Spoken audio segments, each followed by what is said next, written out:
I waited to talk to my my staff. I had 12 writers that worked for me, and to my fellow managers, that the peers that I worked with, and that were involved in my workflow network. I waited until I was accepted into the program, and I said, okay, here's the deal. And I got universal support. It was absolutely fantastic. I never went to my own HR, but we shared the building that I was in with another group, and their HR person, as it turns out, happened to be someone that I knew really well because we had worked together for 5 years at a previous company. And the company before the company that I was VP.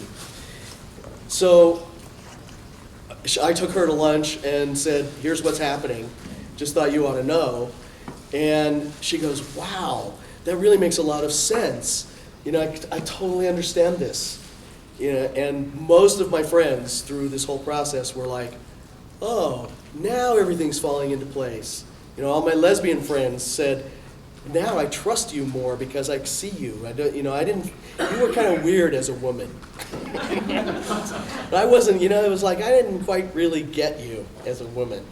But now you're gonna be a man. That I get. Okay, it's all fine. So things really went pretty smoothly as far as that goes. I did have one employee who happened to be in the other unit. So he went to his HR person, who was my old friend, and said, I don't want that woman in my restroom. And she said, there's no woman in your restroom. What are you talking about? And she goes, no. Or he goes, no, you don't understand. I don't want that woman in my restroom. And it sinks in that he's talking about me. And she goes, there is no woman in your restroom. He is under medical supervision. He's going through a very interesting process. It's none of your business, but I'm sure he would be willing to answer any questions you have. He is not interested in you. And, you can just leave him alone. And he said, you don't understand. If I see her in there, I may get violent. She said, you touch him, and you're out of here. And on top of that, he has a lot of friends. So watch out. And then she said, ultimately, if you're that upset, we'll get you a porta potty and put it in the parking lot. But I could use he proposed that I use a different restroom, and she said, no, if we'll get you a porta potty and put it in the parking lot. But he can use any men's room he wants. And that was 1988. So that was the only incident I had. 3 years later, I heard from another coworker that every once in a while there's a rumor that somebody is a transsexual in this group, in this building. And she said you could watch these people they're looking at all the engineering group managers. They never look at you. So is he going to be wearing a dress tomorrow? Is he going to be wearing a dress? They never consider you. So it was a very easy transition in that respect. The question that I really want us to look at right now is, because we've done a lot of work in the last decade, corporate equality indexes, including trans people's issues, and has encouraged, leveraged corporations to move forward on this and these issues. There's a lot of activists now. Trans activists are not doing this alone, basically, wherever they are in this country and across the world. You don't have to be alone as a trans activist. You did in 1988, but not now. So we've made a lot of progress. We've gotten laws passed, we've gotten non-discrimination ordinances passed. We're still pushing on ENDA, and that is something that we definitely need. But what do you think? What do you think is the most important thing that we can do going forward to ensure workplace equality for transgender and transsexual people? That's the big question. From now, where do we go now? Let's start with Lori. Oh, thanks a lot. Well, I don't know if there's one big thing. I think it's a combination of several things, but I think it starts with our own, I mean, I really mean this very honestly. I think it starts with our own bias. I mean, how do we see, all of us in the audience, how do we see this population of individuals who identify as transgender women or men? And I think even in the LGBTQA community, there is, I think there's a lot of confusion. Mm-hmm. I think there's a lot of misunderstanding. I think there's a lot of bias. And how can we help, within our own community, that I think is an issue we have to really look at. And look at, how do we see this issue? Do we understand this issue? How do we help our organization, our HR directors, our senior leaders in our organization? And for me, I had to, when I started the transition, when I came out of the transition, one of the best things that I ever did was to find an incredibly wonderful therapist. And that journey of therapy continues today, because so much of the issues that as a transgender individual that I was struggling with had nothing to do with being transgender. Mm-hmm. It had to do with, shame. It had to deal with self-esteem. It had to deal with my own bias. And to really look at, who am I and what do I stand for, and how do I not only treat others in the world, how do I treat myself?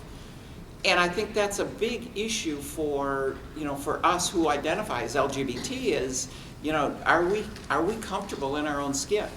And do we feel comfortable, and how can we advocate for others if we're not advocating for ourselves? And so part of the consulting work that I do is going in and working with companies or nonprofit organizations. And one of the issues, even for companies that say we've got a score of 100% on the Corporate Equality Index, but then they'll say, but we don't know what the hell to do.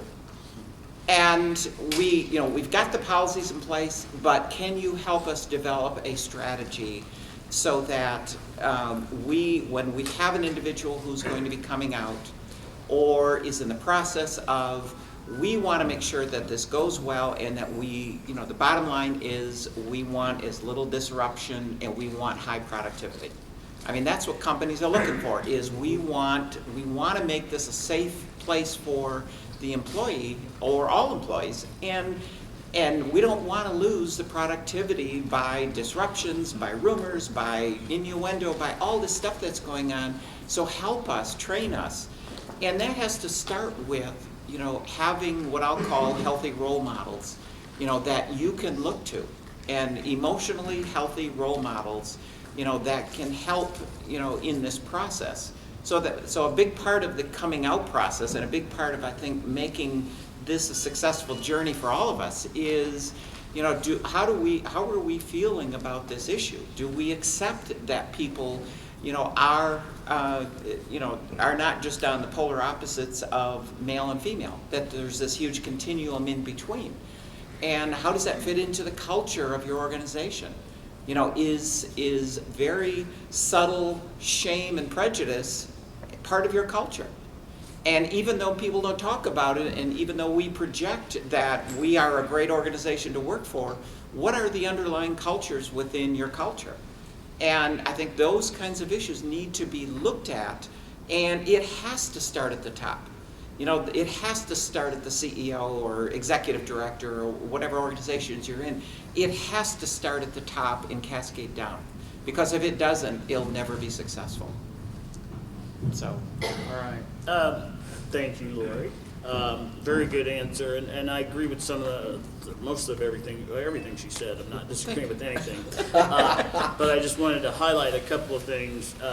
One, I think that the starting point of being comfortable in our own skins is very important, and I learned that early on through this navigation.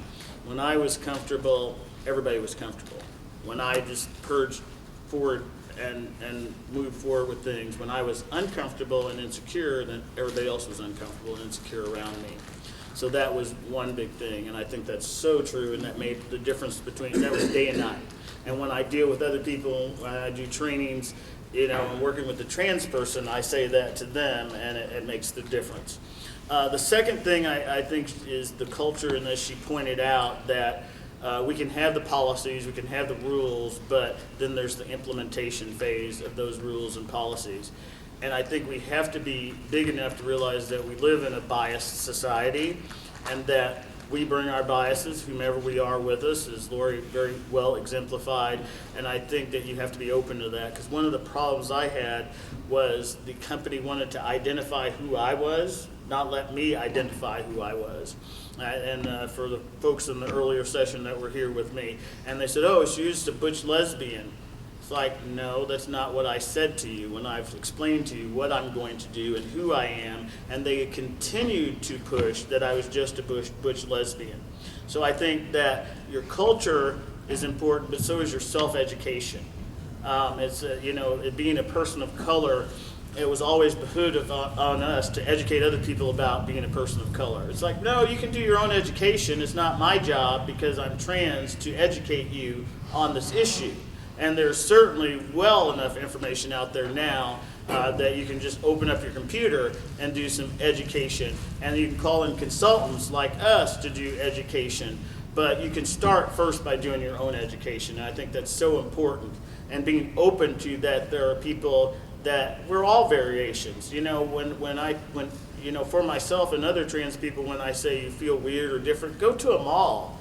Go to the airport and just look at people. People are in so many different packages, shapes, and sizes, and they aren't trans. So why is the expectation for us to conform or fit in certain boxes when we are trans? And we fail to acknowledge that. And I always use the example, I grew up in rural America. There would be a lot of women that we would question are women by the way they look and dress and the type of work they do. Okay, they buck hay, they feed the cows, they shovel the crap in the barn, they do all these things. They're just not little Susie homemaker in the house. And they look just as rough as their husband. Okay, so we do that, and that's just one example of gender expression that people do. So I think we need to get out of that box. Because I was treated as a freak, as an other, as an animal once I announced who I was, even though I was presenting as who I was. So it's like, were you blind? Because customers certainly saw me as who I was and would always refer to me as he. So I think that those are important. So feeling comfortable, I think we both echoed. For me, recognizing the culture, I think we both echoed that, but self-education I think is very important. And I think it's very important with others in the LGBT and whatever movement, because I think that's where a lot of hate comes from, because when I do trainings, and this is anecdotal, but it typically proves true, that if I've educated somebody that is quote-unquote straight, whatever that is, but they tend to get it and they don't go back. But in my own community, where the LGBTQA community, there's a lot of oppression and hate that's thrown at me from people that should be with me. And I was thrown under the bus when I work on ordinances by my own community by not stepping up and educating or being educated and being supportive. Because again, it's we're conforming to the outside pressures to do the exact same thing that the outside people are doing. We're doing it within our own group of people, and we need to be really aware to not do that. Yeah, both great answers. Go ahead. Can I just add? Yeah. I'd just like to add one point on the culture piece of it, because there are very often people who really struggle with this. And I'll give you an example in my own family. I was raised in a small, rural, conservative town in Michigan, and I raised in a very Catholic family. And when I came out to my family, when I came out in particular to my parents, my mother freaked. And she said, "No, you're not." I mean, she, in a much more aggressive tone, you know, that how dare you be something that I don't want you to be.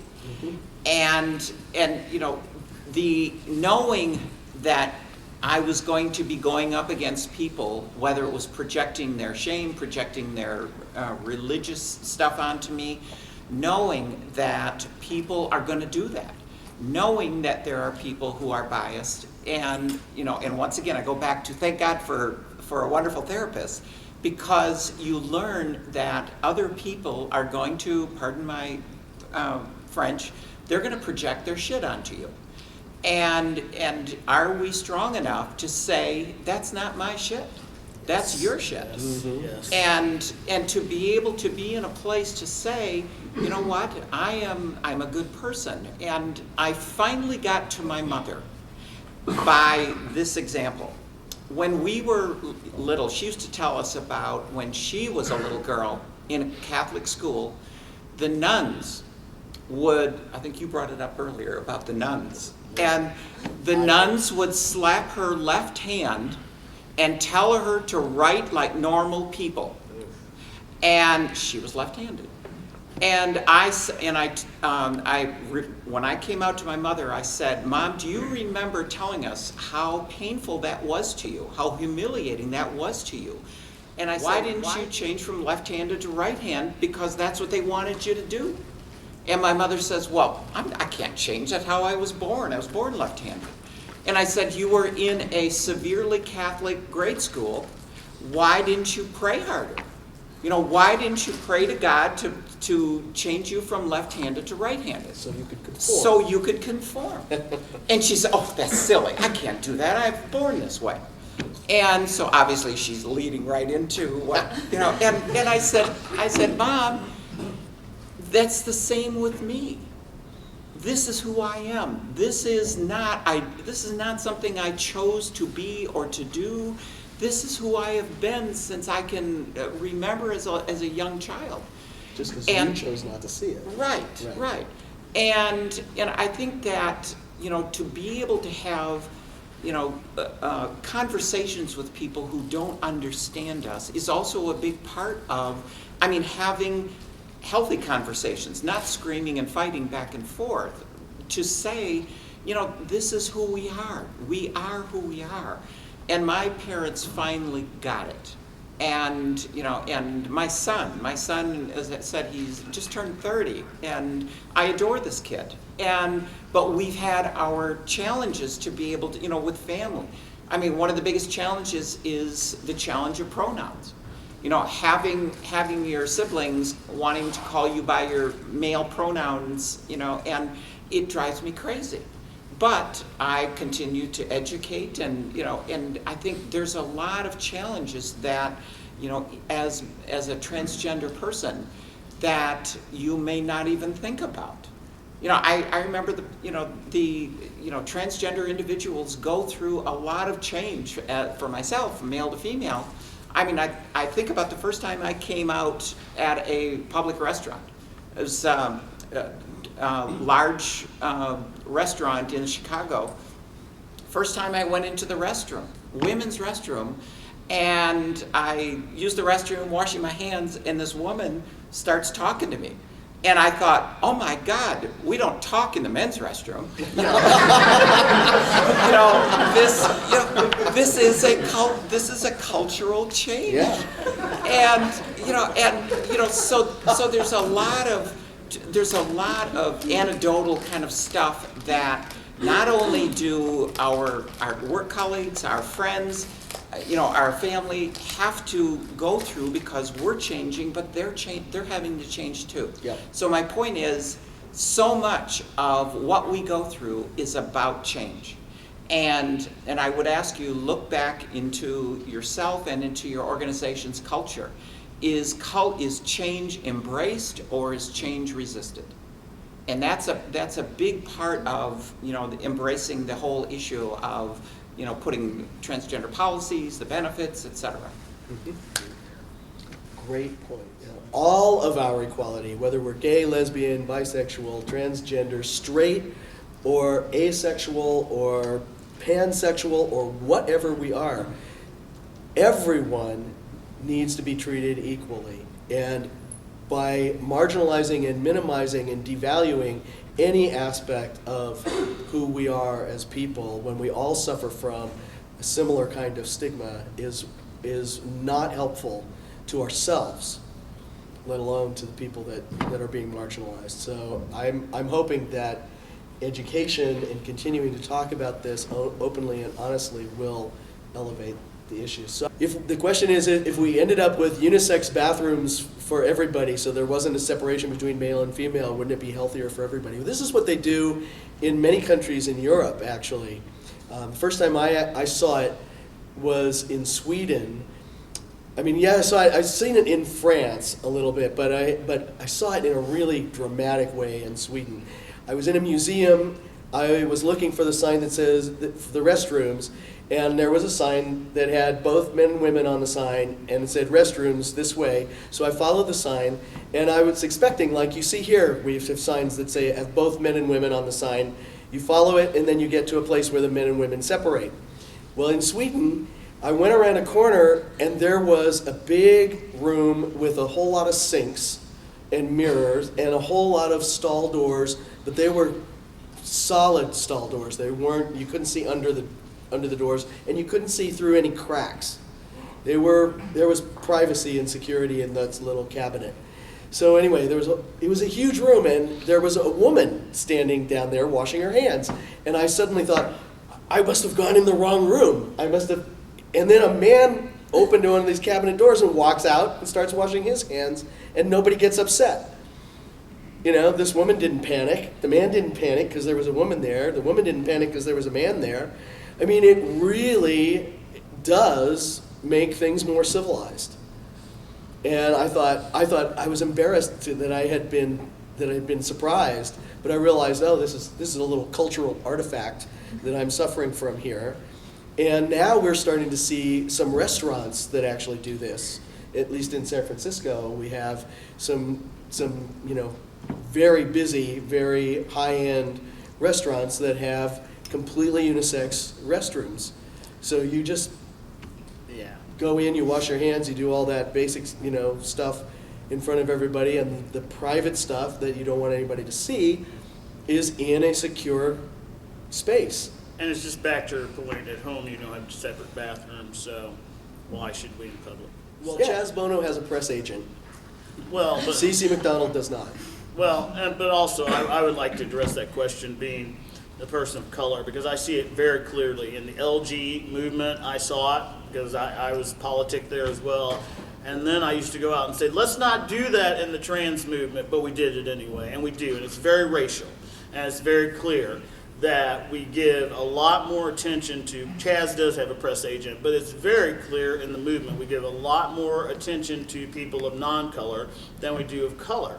And it's just, it's like when I go into a courtroom, people don't say they see racism when it's very clear. I can take a white guy that's been in trouble 50 million times, he's going out the front door with me. I can take a guy of color in and he's done one thing and he's not going out the front door with me. So it's very clear in the society we live in. Again, we have all of our baggage and we only see things through our own lens and not through other people's lenses. And so we fail to miss that. So that's always the pink elephant in the room. Yep. And it's very clear that we don't give, nobody knows CC McDonald, who was put in jail for protecting herself from a white supremacist and being attacked on the street by 3 or 4 people, and she breaks a beer bottle to protect herself because she was going to die, and he ends up dying and her protecting herself, and now she's serving a life sentence for protecting herself because she's a black trans woman. And we see that disparity very clearly. If she had been not of color, I do think the result would have been different. It would have been looked at totally different, because that's what we do in our penal system. That's what we do in. I walk down the street in the middle of the day at high noon going to court, and little old ladies hit the wall, afraid I'm going to take their purse. And that happens to me almost every day. So to pretend that that doesn't exist is just, ridiculous. I would add that I think we still have a long way to go. And a good example, you watch some of the primetime TV shows, like the crime shows, CSI and these, and invariably the person who is targeted as the crazy killer just turns out to be a transsexual woman. And, or, they have this mental instability, and so they're doing something. And there's this typecast that just drives me nuts that, there was, or the show with Candace King, Dirty Sexy Money, I think it was called. Right. But profiled as, as a mistress, and, it's like, where are the healthy role models? Right. Where are the people who should be, and that are not? Everybody hears a question. Basically, trans service members are not covered under Don't Ask, Don't Tell. So we are still classified as mentally ill corporal clingers in the United States services, where it's found that many of us serve. And I actually have a friend right now in that predicament who's going to be booted out after serving in the Iraq war and coming home, and now it's been found out in his whole unit that he's trans, or she's classified as she in the military, and that she's taking testosterone, and they're after her, and we're working. That's probably going to be the next big one of the case, but we have several people like that, and we have to work on removing ourselves from the regulation that we're mentally ill, and we do need our LG brothers and brothers and sisters to be on board with that too, because I think there's a lack of understanding that we were included in Don't Ask, Don't Tell. Right. So, but it's really sad, and he's going to lose all of his benefits, and that's going to happen really shortly here as we've been trying to do intervention. But what is SLDN, Service Members Legal Defense Fund, works and provides free services to our vets, but they're not enough. They need more money to do their work, and they're doing it as best they can. And OutServe and SLDN recently installed a new executive director who happens to be a trans woman who's a West Point graduate and has served a number of tours of duty, including in the Middle East. And so she will be hopefully guiding this effort going forward. But there are huge numbers of trans people who are veterans. And we've made some decent progress in getting VA benefits to be applied equally and to have transition acknowledged within the VA. Which is amazing that the VA does, and that's great. One of the leading psychiatrists within the VA is on the board of WPATH, and he's very, very proactive on this. And we also do a tremendous amount of work in prison cases, testifying as expert witnesses in cases where people are being denied treatment when they're in prison. And this is often involves, of course, people of color. But the VA is providing a full range of services, because I've been contacted for them for assistance and guidance, which is amazing. But our people that are serving, that put their lives on the line, are at risk, at high risk, not only from the administration, but from their peers. As we talked about earlier, they don't know if somebody has their back when they're doing their job. Right. And that's very scary to be put in when you're in the military defending this country. Yeah, and there's also the risk of friendly fire. Right.